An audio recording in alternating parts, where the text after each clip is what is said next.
सरकारनं ना म्हणजे फडणवीस शिंदे आणि पवार सरकार जे महाराष्ट्रामध्ये आहे यांना नुकताच जे जी आर काढलेला आहे तो शेतकरी कर्जमुक्तीच्या संदर्भात आहे. त्या जी आरला त्या योजनेला कर्जमुक्तीच्या योजनेला त्यांनी नाव दिलेलं आहे पुण्यश्लोक अहिल्यादेवी होळकर शेतकरी कर्जमुक्ती योजना 2026. तर हा जी आर आता नुकताच काही दिवसापूर्वी निघालेला आहे. तर या जी आर मध्ये काय तरतूद आहे?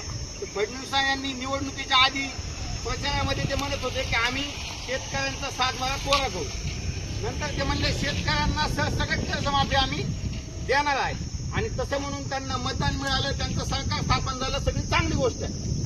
आणि त्याच्यानंतर जेव्हा कर्जमाफीची वेळ आली ते कर्जमाफी सप्टेंबर आल्यानंतर पहिल्या बैठकीत आम्ही मंत्रिमंडळाचा निर्णय घेऊ असं म्हणलेले, पण त्यांनी पहिल्या बैठकीत काही निर्णय घेतला नाही. त्याच्यानंतर पुढे अनेक दिवस झाले नागपूरला आंदोलन झालं शेतकऱ्यांचं, मग कर्जमुक्ती आम्ही जून पर्यंत करू असं म्हणल्यानंतर आता त्यांनी हा जी आर काढलाय. तर या जी आर मध्ये ते म्हणतात की 2 लाखापर्यंत कर्जमाफी आम्ही देणार आहोत. पण कुणाला देणार आहे?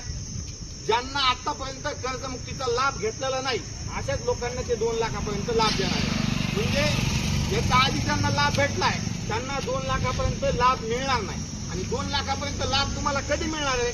जर तुमच्याकडे 3 लाख रुपये कर्ज असेल तर 1 लाख रुपये तुम्हाला आधी बँकेमध्ये जमा करायचे, तेव्हाच तुम्हाला 2 लाखापर्यंत लाभ जो आहे तो मिळणार आहे. आणि प्रोत्साहन